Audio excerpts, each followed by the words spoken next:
Hello everyone, welcome back to Ted and Vero TV. My name is Veronica and this is my husband. Hi, I'm Ted. Thank you so much for joining us today. We are so excited to have you here every week. Today we'll be talking about problems interracial couples face.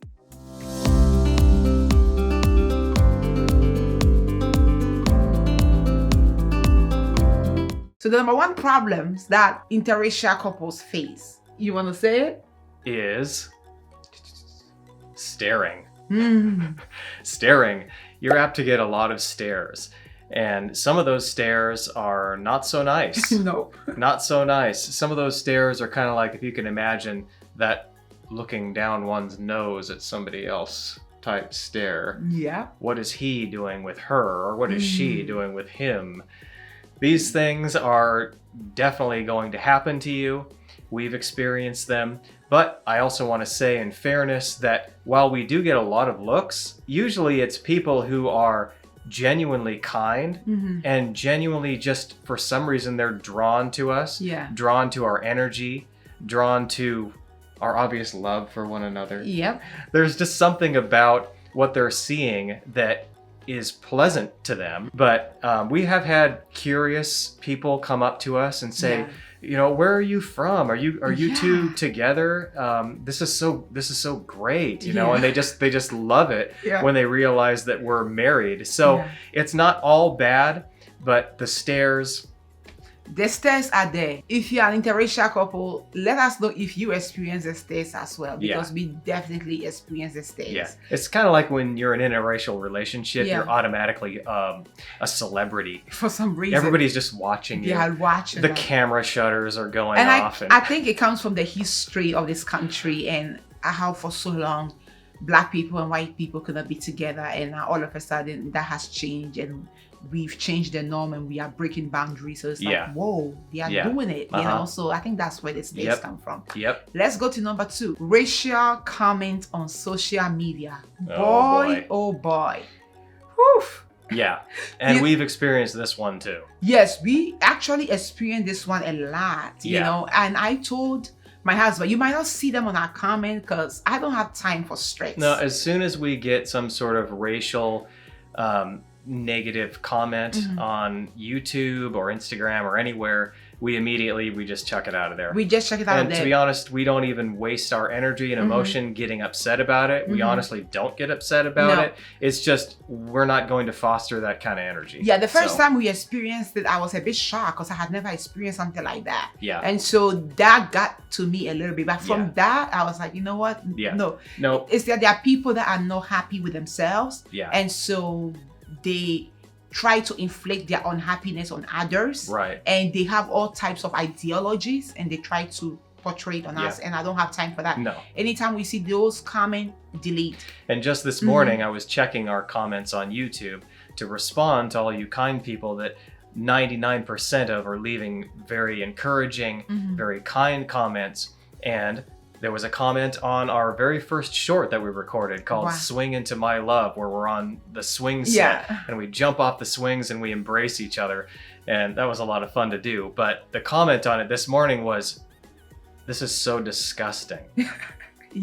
And I looked at it and I'm like, delete. You don't even exist. Like, we don't think about shoes. You're not accomplishing anything because first of all, it doesn't impact us negatively.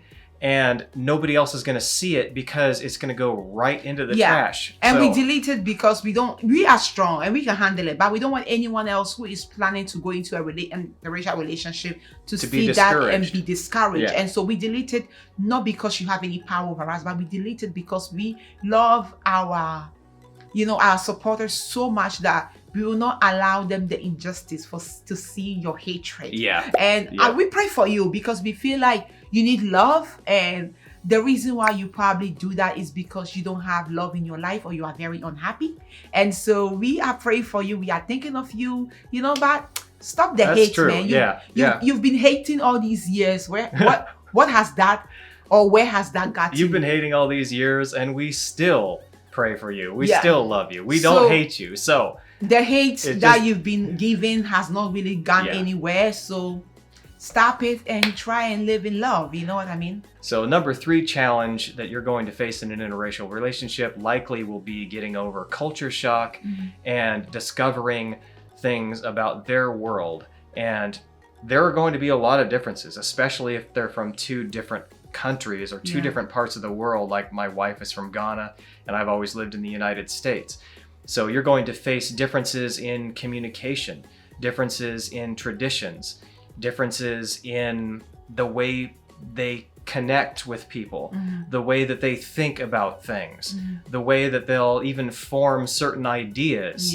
And that might not be the way that you normally go about seeing the world. And you're going to come up against this. It's going to be kind of a grind here and there every once in a while, but don't let it get you down. Just keep communicating and eventually you'll get to know each other. Your lives will be enriched because those are 2 cultures coming together under a banner of love, and you'll be the better for it once you get through that kind of bumpy process. And you'll be surprised every once in a while, even years later, you'll run into something that's from their culture that's just like, whoa, I don't get this. I honestly don't understand what you're saying or how you're viewing this. But hopefully you're entering into this relationship with the foundational common ground that is most important already laid out for you. Like for instance, my wife and I are both Christians. So we're not going to run into religious differences. That might be one where I would suggest you really want to think about whether you want to enter into a relationship with someone who is of a different faith. And as a matter of fact, the Bible even says, don't do that. So the fact that we're both Christians, that's going to get us through any struggle that we might face culturally. And in any situation in life, to be honest.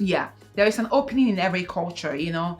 And I've said this in one of our previous videos that a lot of people don't think that Americans have a culture, but there is a strong culture here. Oh my goodness. We have all the cultures here. Yes, there is a strong culture display here in the United States, but there is an opening in every culture. There is an opportunity to learn in every culture. There is an opportunity to grow in every culture. The Ghanaian culture might be complex and it takes a lot to understand, you know, when it comes to our food, our language, you know, the way we communicate. In Ghana, we say please a lot. But when I first came here, and I think I said this before, when I first came here, every time I said please, someone would be like, what are you trying to say? But it was a sign of respect, you know what I mean? And so there is an opening in every single culture and there is an opportunity to learn. So the 4th point that we have here is preparing mixed children. Mixed children.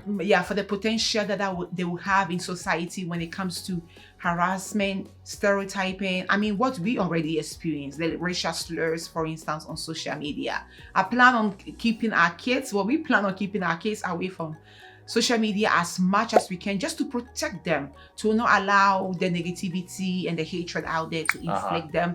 But those things do exist. So you need to instruct your children, you need to teach them, sit them down and let them know that, listen, this is what our ancestors, Black people, this is what our ancestors went through. And, you know, things have changed now. We've been able to come together. We've been able to build together. We've been able to create this love that your father and I shared together. And so now you are in the midst of this. So just know that these things exist. Be prepared for what is to come in the world, but don't let these things get to you, because at the end of the day, you are strong, you are unique, and these things are only, the negativity that will come is only a reflection of someone else's misery. Absolutely. That's what I would say. We see all the time on the news and on YouTube stories about really intense bullying that leads, even tragically in some cases, to the bullied child committing suicide. Whether it's about race or some other issue, kids can be really, really cruel. I mean, anybody that's seen Carrie, that's like the ultimate revenge fantasy against all of those bullies out there. So again, as my wife said, it's really just about instructing and guiding, raising up your child to know who they are in Christ Jesus, because that foundationally is going to give them the strength to overcome any kind of bullying and know their value in Christ. And whilst you are teaching your children about what is in the world and the hatred that they might experience, make sure that you also teach them not to portray the hatred on other people. Don't hit back. Kind of like when we get those comments on YouTube, we don't hate you. And something else that you may face as an interracial couple is loss of contact with friends or family who disapprove of your interracial relationship. So that can be tough. Dealing with issues in the family can be some of the toughest stuff to work through. But again, if you approach it with maturity, with confidence and kindness and love, but a firm stance that you are in this relationship because you love each other, you're not going to be intimidated or made to feel as though you're doing something wrong when you know that you're not.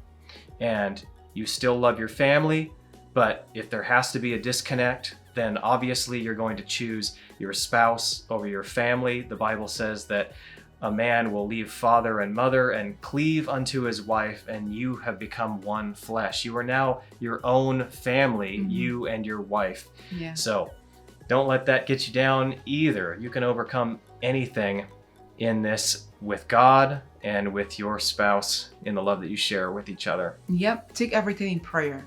Yeah. And God touches the heart of people. So there's someone that you love in your family that has been the one that is against your relationship. Then take it to God and ask God to work on them. And I promise you that the time will come, the right time will come where God will work on their heart and eventually they'll come together with you and celebrate your love. No resentment. No resentment. Just be patient.